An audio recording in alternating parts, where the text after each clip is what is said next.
Just a quick note before the video gets started, the Ghost typing is one of the most rare typings in all of Pokemon. It's actually the third rarest behind Ice and Fairy, both of which we haven't covered yet, so with that being said, there aren't many options to choose from, but the Ghost type is such a great typing offensively, so I hope you enjoy the video. What's up Poke People, you got Matt here, and this video is covering one of my personal favorite Pokemon types, the spooky Ghost type. With only 55 Pokemon having the Ghost type, and only 25 Ghost type moves, it's rare for all Draft League teams to have one on their roster. However, that doesn't mean the typing isn't incredible. Last time, we covered the top 6 ground types in the Draft League format, and I encourage you to check out that video as well. In this series of videos, I analyzed the top 6 Pokemon of each type and how they fare in the current Draft League format. I'll be covering their stats, abilities, move pool, listing off a few good teammates, and providing you with a good set for that Pokemon. Remember, this video is based on my opinion, so if you disagree, make sure to leave a comment telling me what your top 6 would be, and share the video so others can learn about the best Ghost type Pokemon. There also won't be any Mega Pokemon on the list since we'll look at that topic in a later video. I'm also going to be analyzing these Pokemon as Ghost types and not as Steel types, for example.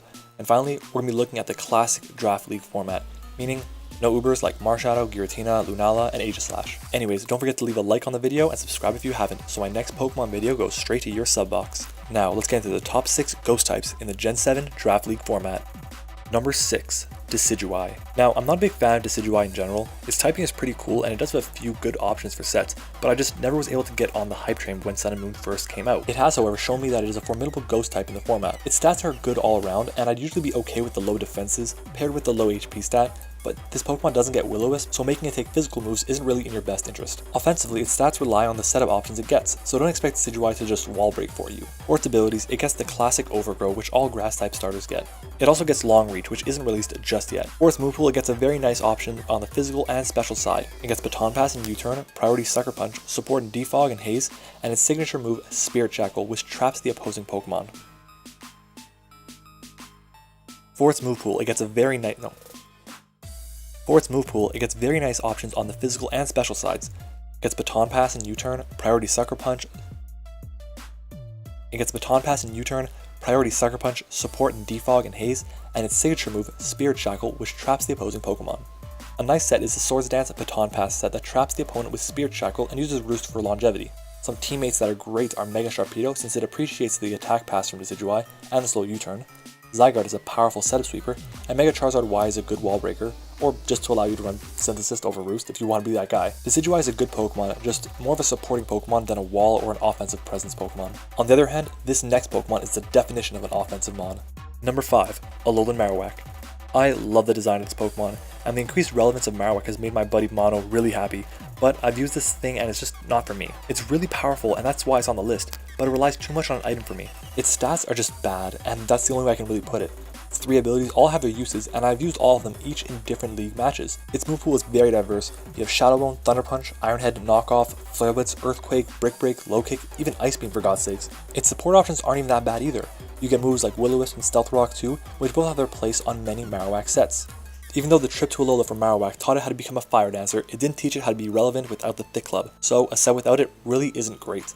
Some awesome partners are Zapdos as a reliable defogger and an offensive threat as well, and then Tapu Fini and Primarina because of the amazing type synergy. Overall, I think Marowak is a little bit overrated, but this next Pokemon is by far the most underrated on this list. Number 4. Mismagius. This Pokemon is always found in the lower tier, or for very few points.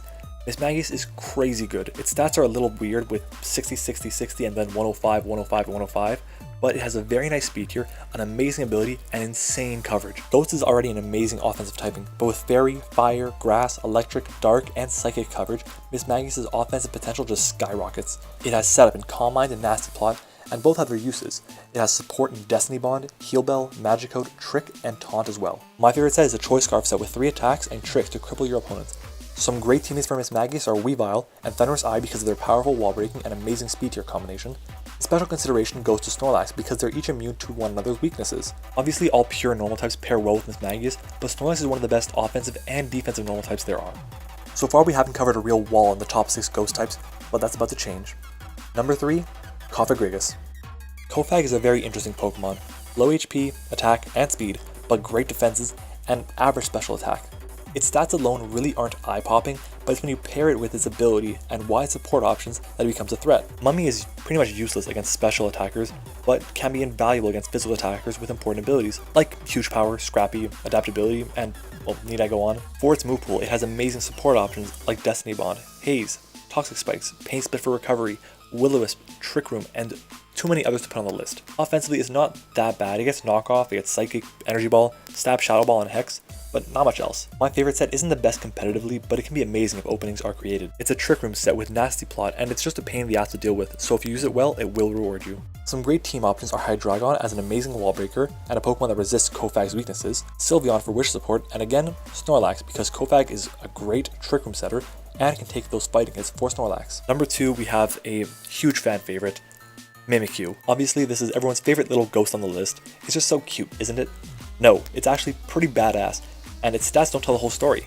Its typing is just phenomenal. Ghost and Fairy is only resisted by one Pokemon line, the Pyroar line. It has amazing Z options like Splash and Destiny Bond, support with Trick Room, all 3 status options in Thunder Wave, Will-O-Wisp, and Toxic, recovery and Leash Life, and an amazing ability. What's not to like about Mimikyu? Really, I just wish its attack stat wasn't just average, but Disguise lets it set up for free and then fire off a +2 or +3 attack. My favorite set is a red card set which protects you from setup while allowing Mimikyu to gain a positive matchup. All this while hitting your opponent with powerful Fairy and Ghost moves, also with priority. Some great partners are Galvantula for sticky webs, Heatran to be immune to the poison weakness, and Landorus T because of the two can wall break for each other very effectively. Before we get to number 1, I do have a few honorable mentions.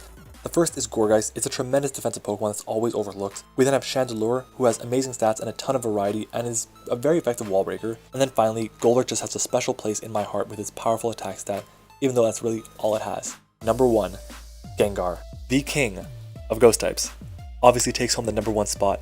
It's tied for the fastest ghost type in the classic Draft League format at 110, but Gengar has an insane 130 special attack stat. Because of those 2 stats, it's an amazing revenge killer and wall breaker. With a new ability in Curse Body over Levitate, it was seen as a nerf to some, and that includes me, but for some reason Gengar's Curse Body always works against me. Its coverage is just bananas. It has Dazzling Gleam, Giga Drain, Focus Blast, Psychic, T-Bolt, Poison, and Ghost Stab, support in Destiny Bond, Perish Song, Hypnosis, Snatch, and Disable. Speaking of Disable, my favorite set is the Sub-Disable set with stab moves. This can force your opponent into a tricky situation that allows Gengar to stick around a little bit longer.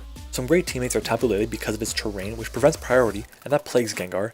We then have Landorus Therian, which is immune to the ground type moves, and then finally Garchomp because of the potential to form a scary offensive core. I'll also add Terrakion to the list just because of the powerful offensive support and justified. Gengar truly is the king of the ghosts, and I think it'll stay that way for the foreseeable future.